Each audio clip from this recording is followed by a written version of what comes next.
다윗이 죄를 짓고 하나님 앞에 어제 회개한 장면을 우리가 보았습니다. 그 즉시로 다윗은 용서를 받았습니다. 그러나 사실 다윗이 죄를 지은 것에 대한 결과들이 어제 본문에도 그렇고 오늘 본문에 등장합니다. 재앙이 있을 것이고 칼이 그 집에서 떠나지 않을 것이고 또 아이가 죽을 것이다 라는 이야기를 합니다. 그 이야기를 오늘 끝으로 해서 다윗의 이야기가 마무리가 됩니다. 암몬이라는 나라를 전쟁에서 정리함과 같이 다윗의 이야기를 끝이 나고요.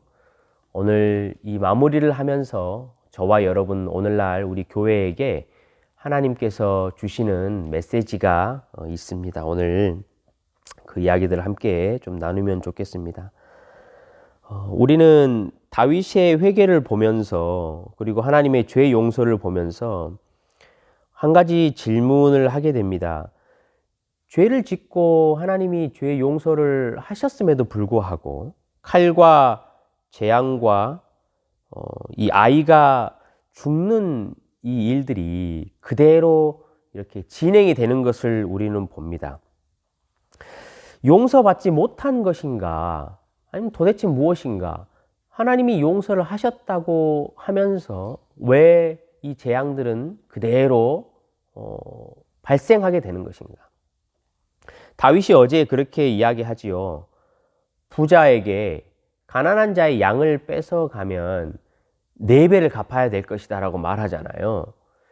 그대로 하나님이 똑같이 하셨어요. 다윗이 우리아를 죽였잖아요. 그것과 이제 똑같이 다윗의 아들들이 4명이 죽어요. 그러니까 하나님이 4배로 그대로 갚으시는 거거든요. 간음으로 낳은 아이가 죽고 암논이 죽고 압살롬이 죽고 나중에 아도니아가 죽어요. 이처럼 하나님이 용서를 하셨음에도 불구하고 이런 일들은 일어난다라는 거예요. 우리가 생각해야 될 것은 하나님이 이렇게 일들을 진행시키시는 것은 죄에 대한 심판의 개념은 아니라는 사실이에요. 하나님이 저와 여러분에게 죄 용서를 그리스도로 말미암아 선포하시잖아요. 그러면 더 이상 우리를 정죄하거나 저주하거나 심판은 없어요. 그렇다면 이렇게 발생되는 일들을 우리가 어떻게 이해할 수 있을까? 그것은 죄로 인해서 나타났던 결과물들이에요. 그냥 그 일들은 우리가 죄를 지음으로 말미암아 생겨났던 일들이기 때문에 그것은 그대로 발생되게 되는 것이고, 하나님께서는 이 일들을 하나님의 심판이 아닌 성도들을 징계하고 또는 성화의 도구로 그것을 사용해 나가시는 것이죠. 오늘 보면 14절, 어제 본문이죠. 그러니까 14절에 보면 이렇게 기록이 돼 있어요. 다윗이 죄를 지은 걸로 말미암아 여호와의 원수가 크게 비방할 거리를 얻게 하였으니 당신이 낳은 아이가 반드시 죽으리이다 라고 돼 있어요. 지금 다윗이 죄를 짓는 것 때문에요, 악한 샘플이 시작된 거예요. 그러니까 쉽게 말하면 다윗의 자식들도 마찬가지고 다윗의 나라에 있는 군인들, 요압 같은 자들이 똑같은 일들을 앞으로 반복해 나가게 되었어요. 왜냐하면 다윗의 죄로 말미암아서 이 일들이 그 나라의 샘플이 돼서 이 다윗의 자녀들이나 이 군대 장관 요압 같은 이들이 자신의 죄 짓는 것에 대한 양심의 자유를 얻어버린 거예요. 죄의 결과들이거든요, 그런 것들은. 다윗은요, 앞으로 이런 사건들을 보게 될 거예요. 근데 이 사건들을 볼 때마다 이제 생각해야 되겠지요. 이게 내 죄 때문에 일어났던 결과들이다. 그러므로 나는 내 삶에 앞으로 이런 일들이 절대로 일어나지 않도록 더 경계해야 하고 내 삶을 돌아봐야 한다. 하나님의 나라를 나는 그래서 회복시켜야 한다라는 것을 항상 생각하는 거예요. 그래서 죄를 용서함을 받았지만 그 일들이 일어나는 것은 다윗이 앞으로 성도로서의 삶을 살아가는데 하나님이 성화시키는 도구로 사용한다는 거예요. 이야기를 앞으로 쭉 보겠지만요. 다윗이 압살롬의 사건을 겪으면서도 그 시므이라는 자의 저주를 받아요. 그랬을 때도 다윗은 그것을 강하게 대하지 않았어요. 오히려 자신을 돌아보는 그 일을 행했다는 것이죠. 나중에 또 다윗이 인구조사를 해요. 그만큼 이 하나님 앞에 또 넘어질 때가 생긴다라는 거예요. 그렇지만 다윗은 또 그때 다시 바로 일어날 수가 있었어요. 이처럼 하나님께서 이것들을 죄의 심판으로 주시지는 않지만 성도들을 거룩하게 만들어가는 징계의 도구로 사용하신다라는 사실이죠. 디모데전서 2장 5절에 보면 우리가 참 이해하기 힘든 말을 바울이 디모데에게 합니다. 뭐라고 돼 있냐면 여자들이 그의 해산함을 통해 구원을 받는다라는 표현이 있어요. 이것도 마찬가지거든요. 여인들이 아이를 낳는 것은요, 하나님의 형벌이 아니에요. 하나님이 그 개인에게 주는 저주는 아니라는 거예요. 그렇지만 그것으로 구원을 받는다라는 것은 무엇이냐면 인간이 죄를 지음으로 말미암아서 최초에 애 낳는 고통이라는 하나님의 벌을 받았잖아요. 그것을 생각하면서 여인들은 자기 자신을 돌아보는 거예요. 아, 내 인생이 이렇게 애를 낳으면서 고통스러운 것은 우리의 연약함과 죄악 때문이었지라고 자신의 인생 가운데 그걸 돌아보는 거죠. 자신이 거룩해져 가는 것을 경계하고 이런 삶을 살아가는 거예요. 그러면서 구원을 얻는 곳에 이른다라는 의미를 바울이 이야기를 한 것이죠. 성도 여러분, 성도가 죄를 짓잖아요. 우리는 회개합니다. 하나님이 사하셔요. 왜냐하면 우리는 예수 안에 있기 때문이죠. 그렇지만 때로는 우리가 지은 죄 때문에 그 결과물들을 저와 여러분이 감내해야 할 때가 있어요. 저도 예외가 아니에요. 마음속에 그 과거에 지었던 죄 때문에 생겨졌던 결과물들을 제가 씹어서 통과해야 할 때가 있고, 또는 내 삶에 어떤 사람은 또 육체적으로 그러한 것도 있어요. 하나님께서 죄가 용서됐다고 해서 그 결과물들까지 완전하게 깨끗하게 없애지는 않으신다라는 거예요. 그렇지만 우리가 그때 기억해야 될 것은 우리를 정죄하시는 게 아니에요. 성도를 거룩하게 만들어가는 도구로 사용하신다라는 것이지요. 다윗에게도요, 하나님이 징계와 성화의 과정을 시작하셨어요. 우리아의 아내에게서 낳은 아이가 죽는 것부터 시작하시죠. 하나님께서는요, 다윗을 다시 한번 하나님 앞에 거룩하게 세우시는 것이고, 하나님의 이 공의를 다윗에게 그리고 그 나라 만방에 회복하시는 것을 우리가 볼 수 있어요. 금식을 합니다. 밤새 기도를 해요. 그런데 우리가 보았듯이 그 아이가 결국은 죽습니다.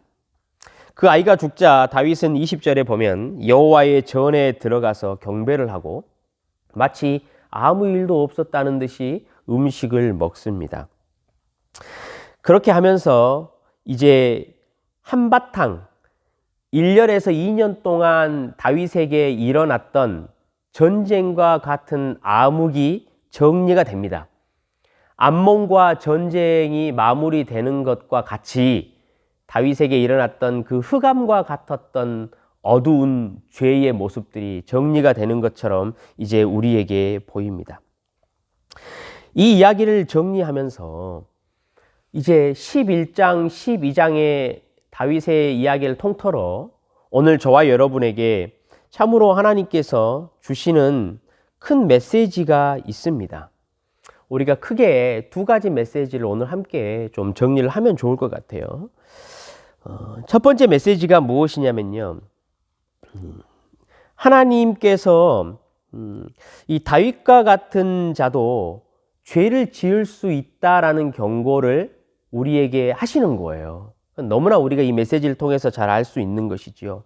그런데 그렇게 죄를 짓고 넘어짐에도 불구하고 예수 그리스도의 십자가 앞에 우리가 딱 무릎을 꿇고 우리의 전심으로 회개를 한다면 하나님은 그것을 용서하신다라는 거예요. 여러분, 용서를 하신다는 말은 어떤 의미가 있냐면 하나님이 우리 인생들을 하나님 앞에서 쫓아내지 않는다라는 거예요. 어제 다윗이 기도했다라고 말했잖아요. 자신이 너무 괴로워서 하나님 나를 주의 앞에서 쫓아내지 마시고 구원의 즐거움을 기쁨을 다시 회복시켜 주십시오라고 기도했다라고 했잖아요. 하나님이 저와 여러분에게 그 일을 반드시 하신다라는 거예요. 구원의 기쁨을 다시 회복시켜 주셔요. 아버지 앞에서 쫓아내지 않으셔요. 오늘 그 증거를요, 다윗의 이야기를 통해서 우리에게 주어요. 보십시오. 우리가 오늘 다윗이 기도하는 걸 보면요, 어떤 사람들은 다윗이 정말로 믿음이 없다라고 이야기를 해요. 왜냐니까, 아니 하나님이 죽는다라고 말했잖아요, 아이에게. 그러면 하나님이 죽는다라고 말했으면 그것을 그대로 받아들이고 아 죽는구나 라고 말하면 끝나는 거예요. 그러니까 이제 다윗의 기도를 보고 혹자들이 믿음이 너무 없다라고 말하는데, 여러분 그게 아니에요. 다윗은요, 자기 자식이 죽잖아요. 그러면 아버지로서요, 그것을 가만히 두고 볼 수 있겠어요? 그래서 하나님께 기도해요. 하나님이 마음을 돌리셔가지고 그 아이를 살리실 줄 어떻게 아느냐라고 하나님 앞에 꿇어 엎드려서 간절하게 기도하는 거예요. 그런데 그 아이가 죽었잖아요. 죽고 나서 다윗이 어떻게 했죠? 가서 예배를 드리고 하나님을 찬양하고 경배하고 주의 말씀을 그대로 받아들이고 순복한 거예요. 여러분, 누구의 기도하고 너무나 비슷하지 않나요? 예수님의 기도인 거예요. 예수님이 십자가를 지셔야 한 거 우리 예수님 알고 계셨잖아요. 그럼에도 불구하고 아버지께 와가지고요, 이 잔을 물려달라고 기도하셨어요. 그렇지만 이것이 결국은 아버지의 뜻대로 되게 해달라고 하셨거든요. 그러면 예수님의 이 기도가 믿음이 없는 기도입니까? 그렇지 않잖아요. 다윗이 드린 이 기도는 어떤 사람만 가능하냐면요, 하나님을 정말로 내 아버지라고 인정하는 사람만 가능한 기도예요. 이 종들과 하인들은, 이 신하들은요, 다윗을 이해를 못했어요. 사람의 눈에 보면 이해 안 되지요. 왜냐하면 살았을 때는 그처럼 금식하고 하더니 죽으니까 음식을 먹고 괴로움이 떠나가 버리거든요. 이거는 이 하나님과의 관계를 모르기 때문에 그렇게 말할 수 있어요. 다윗은요, 다시 회복한 거예요. 그전에는 하나님이 심판자와 같았어요. 그래가지고 하나님 앞에 서면 너무 무서웠어요. 그러니까 1년의 기간이 있었잖아요. 생각해 보세요, 여러분. 왕으로서 많은 절기들이 있었을 거예요. 6월절도 지켜야 되는 거고, 뭐 77절도 지켜야 되고, 수장절도 지켜야 되고, 날마다 제사를 지내야 해요. 그 하나님 앞에 가서 기분이 어땠을까요? 이 죄악을 마음 가운데 품고 있을 때 두려웠을 거예요. 하나님 앞에 가지를 못했을 거예요. 근데 이제요, 알았어요. 구원에 대한 예수 그리스도로 말미암은 구원의 은혜를 딱 받고 나니까 마음속에 진짜 평안이 찾아온 거죠. 하나님이 내 아버지로 보인 거예요. 다시 그것을 회복했어요. 아버지 앞에서 쫓겨나지 않는다라는 것을 안 거예요. 그러니까 그 하나님 앞에 이 자식이 아버지에게 매달리는 것처럼 아버지의 뜻을 마치 바꾸어서 나에게 좀 이루어 달라라고 말하는 것처럼 때를 쓰면서 기도할 수 있는 모습이에요. 이것은요, 자식이 아버지에게만 가능한 거예요. 거기에서만 멈추지 않잖아요. 아버지가 만약에 안 돼, 아들아 이것은 너한테 안 좋은 거야 라고 딱 말하면 그 아버지에게 순종할 수 있는 것, 이게 여러분 아버지 앞에서 살아가는 거예요. 다윗이 지금 그것을 회복했어요. 저와 여러분에게 그걸 이야기하는 거예요. 구원의 기쁨도 다시 회복시켜 줬어요. 본문 보시면요, 봐보세요. 23절에요. 아이가 죽었잖아요. 자기 때문에 죽은 아이예요. 여러분 생각해 보십시오. 자기 때문에, 자기 죄면 자기가 죽으면 오히려 덜 괴롭잖아요. 그런데 자기 죄 때문에 자기 자식이 죽어요. 우리아의 아내가 낳은 이제 자식이 자기 자식이잖아요. 얼마나 괴로웠겠어요. 얼마나 죄책감이 들었겠어요.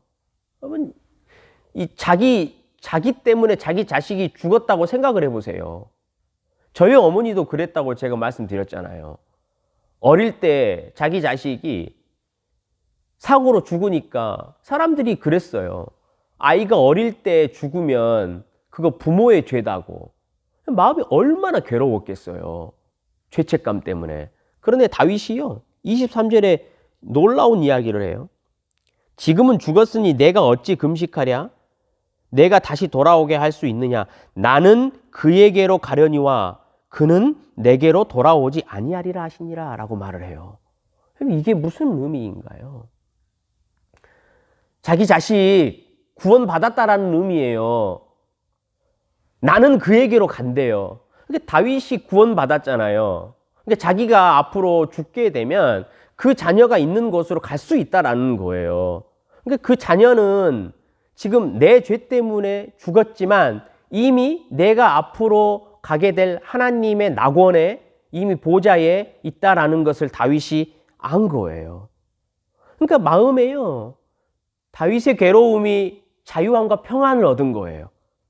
구원하시는 하나님이시구나. 언약 백성, 예수 안에 붙어 있는 누구든지 하나님은 반드시 구원하시는구나. 이 아이가 죽은 것이 비록 나의 죄 때문이지만 다윗이 죄책감을 갖지 않는 거예요. 왜냐하면 하나님이 구원하셨다라는 것을 명확하게 알기 때문에 거기에서 자유가 온 것이지요. 두 번째 메시지가 여러분 이거예요. 오늘 보시면요, 하나님께서 교회와 성도들에게 주신 언약의 약속의 말씀은 절대 실패하지 않는다는 거예요. 진노 가운데에서도, 하나님이 징계를 하고 있는 가운데에서도 그 약속은 반드시 성취시키신다라는 사실을 우리에게 알려줘요. 보십시오. 이상하지 않습니까, 여러분? 범죄한 밧세바에게 왜 예수 그리스도가 나오는 왕의 후손을 낳게 하십니까? 왜 솔로몬을 주셨습니까, 밧세바에게? 이 솔로몬은 샬롬이라는 의미에서 왔거든요. 평안을 주신 거예요. 왜 이 솔로몬을 여디디아라고 이야기를 할까요? 여러분 이해 안 되잖아요. 아비가일이라는 더 지혜 있는 여자가 있어요.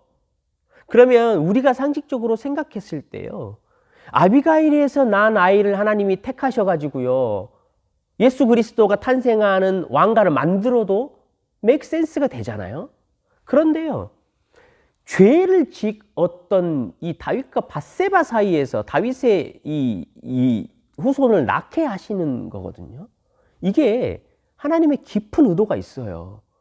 하나님이 약속하셨던 언약은, 하나님의 말씀은 다윗의 죄 때문에 무너지지 않는다라는 것을 만방에 선포하시는 거예요. 너희들이 혹 연약해서 이것들을 지키지 못하고 쓰러질지라도 내가 한 약속은 결코 어겨지지 않는다라는 거예요. 네가 혹 죄를 짓거나 문제가 있어서 그것을 행하지 못할지라도 나는 내 약속을 나의 구속함을 통해서 이룬다라는 거예요.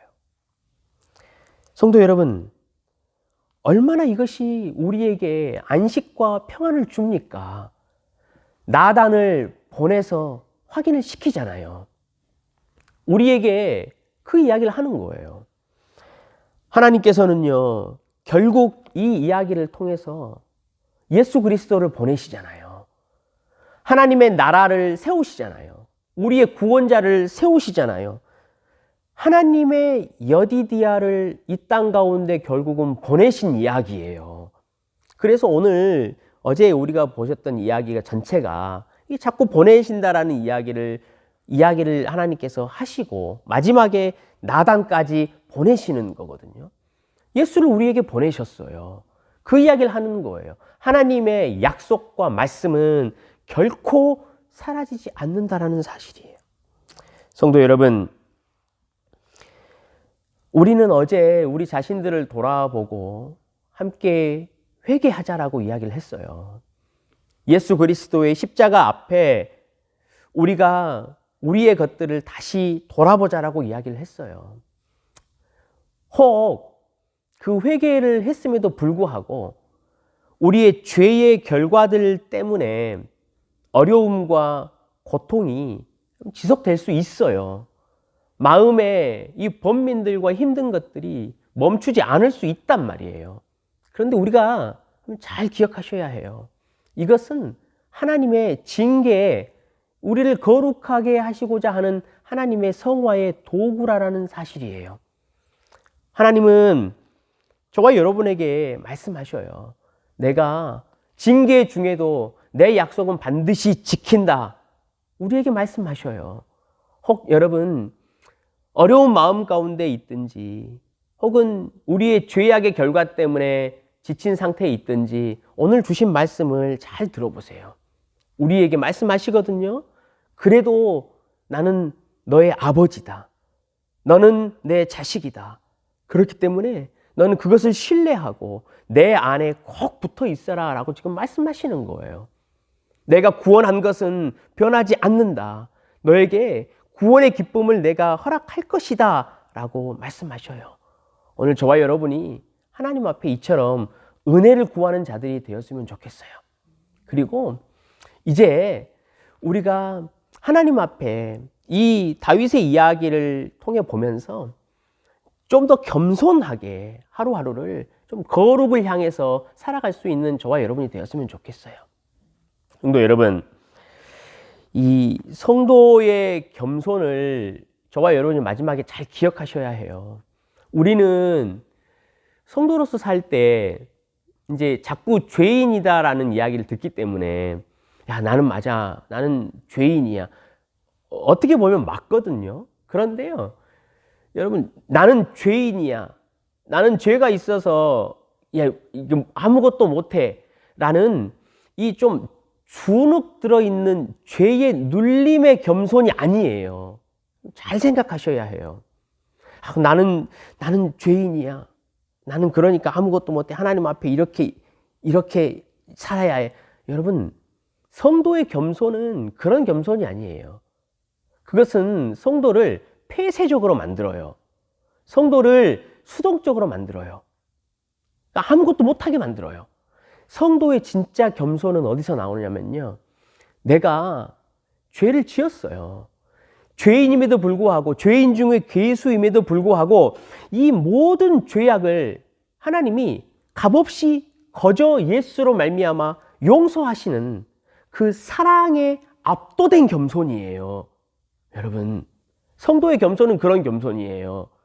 내가 하나님 앞에 아무런 자격이 없지만 정말로 그 큰 사랑을 베풀어 주셔서 내가 어디에서도 받을 수 없는 그 사랑을 나에게 쏟아 부어 주셨구나 라는 그 하나님의 깊고 넓고 깊으신 그 사랑에 여러분 압도된 겸손이란 말이에요. 우리가 하나님 앞에 그 사랑과 은혜에 감사함으로 살아야 자원하는 심령으로 살아갈 수 있는 거예요. 하나님 앞에. 폐쇄적이 아니고. 성도 여러분, 오늘 하루 이 다윗의 이야기를 보면서 하나님은 우리에게 보내주신 예수 그리스도의 그 약속과 그 아버지의 사랑을 깊이 다시 한번 생각하고 오늘도 거룩을 이루어가는 하루 되시길 주님의 이름으로 간절히 축원합니다. 주님, 다윗을 통하여 우리에게 말씀하셨습니다. 예수 그리스도 안에 있는 자는 하나님의 완전한 자녀이며 하나님의 완전한 사랑과 구원의 은혜 안에 있다라는 것을 말씀하셨습니다.